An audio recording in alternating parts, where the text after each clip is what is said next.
Assalamualaikum warahmatullahi wabarakatuh. Telah kita ketahui bersama bahwa tiga huruf ini berfungsi sebagai huruf mad apabila alif didahului fathah, waw sukun didahului dhammah, dan ya sukun didahului kasrah. Sekarang kita coba aplikasikan dalam bentuk kata. Di sini ada alif didahului fathah, la dibaca panjang 2 harokat. Kemudian ada waw sukun didahului dhammah, qalu dibaca panjang 2 harokat. Dan juga ada ya sukun didahului kasrah, fi juga dibaca panjang 2 harokat.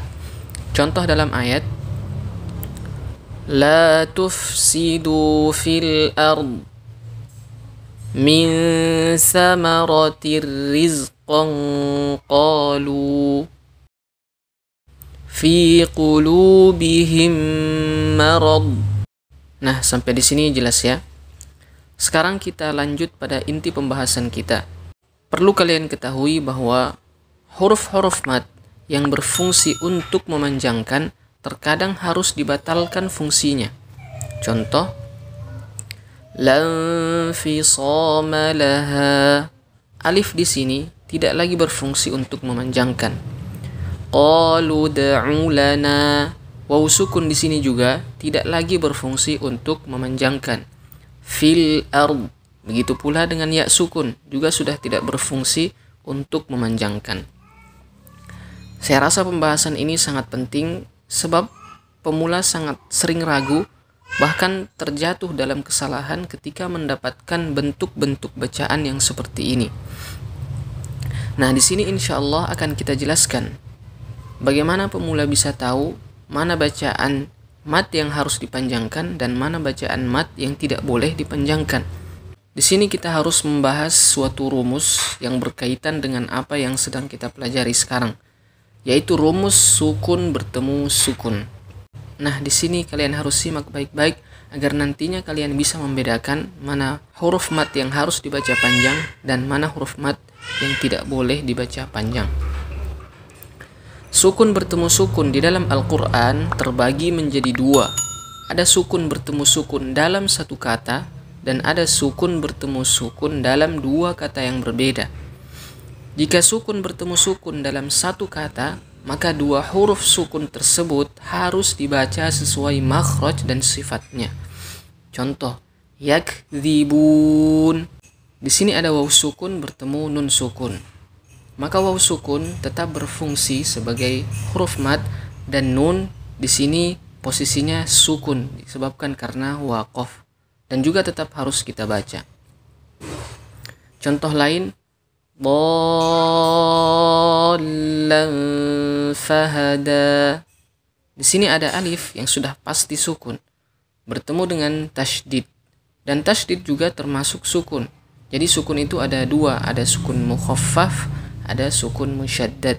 Sukun mukhaffaf itu adalah sukun yang sebagaimana telah kita lewati tadi, dan sukun musyaddad itu adalah apa yang biasa kita istilahkan dengan tasydid.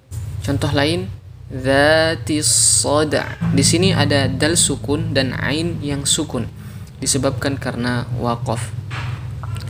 Jadi kesimpulannya, ketika sukun bertemu sukun dalam satu kata, maka kedua huruf yang sukun harus tetap dibaca dan difungsikan sebagaimana mestinya. Sekarang kita lanjut ke pembahasan tentang sukun bertemu sukun dalam 2 kata. Apabila sukun bertemu sukun dalam 2 kata, maka salah satunya diharokati atau dihapus. Jadi ketika sukun bertemu sukun dalam 2 kata, itu ada 2 cara. Cara yang pertama, salah satu huruf yang sukun harus diharokati. Cara yang kedua, salah satu dari huruf yang sukun harus dihapus.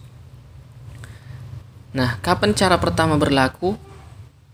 Cara pertama berlaku jika sukun pertama adalah huruf yang sahih atau huruf lin atau tanwin, maka diharokati. Yang dimaksud huruf sahih di sini adalah semua huruf hijaiyah selain huruf-huruf mad. Kita ke contoh agar lebih jelas.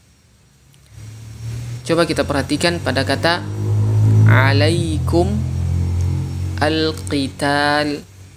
Pada 2 kata ini bertemu mim sukun dan lam sukun. Maka huruf sukun pertama diharokati sehingga dibaca alaikumul qital. Adapun hamzah wasl di sini tidak dibaca karena dua kata ini disambung. Contoh lain, da'au Allah. Pada dua kata ini bertemu waw sukun dan lam sukun pada lafzul jalalah. Sukun pada lafzul jalalah adalah sukun musyaddad. Maka sukun pertama diharokati sehingga dibacalah da'awullah. Contoh lain lagi, Nuhun ibnah. Pada dua kata ini bertemu nun sukun pada tanwin dan huruf ba sukun. Maka diharokatilah nun sukun yang ada pada tanwin sehingga dibaca Nuhuni benah. Sekarang cara yang kedua, dengan menghapus huruf pertama yang sukun apabila hurufnya adalah huruf mad. Contohnya, hadza alladzi. Pada dua kata ini ada alif yang sudah pasti sukun bertemu dengan lam sukun musyaddad. Maka alifnya dihapus sehingga dibaca hadzalladzi, bukan hadza alladzi, seperti itu. Contoh lain, qalu ud'u lana. Pada dua kata ini ada waw sukun bertemu dengan dal sukun. Karena waw di sini adalah huruf mad, maka dihapus sehingga dibaca qalu ud'u lana. Contoh lain, fi al-fulki. Pada dua kata ini ada ya sukun bertemu lam sukun. Karena huruf ya termasuk huruf mad, maka dihapus sehingga dibaca fil fulki, bukan dibaca fil fulki. Nah, dari sini kita bisa simpulkan bahwa apabila huruf mad bertemu sukun dalam dua kata yang berbeda, maka matnya tidak lagi berfungsi. Nah, di sini insya Allah kita sudah tergambar dan kita sudah tahu jawabannya dan kita sudah tahu bagaimana cara membedakan huruf mad yang berfungsi sebagai mad dan huruf mad yang tidak berfungsi sebagai mad. Semoga apa yang kita pelajari pada kesempatan kali ini bermanfaat. Kita akhiri. Wassalamualaikum warahmatullahi wabarakatuh.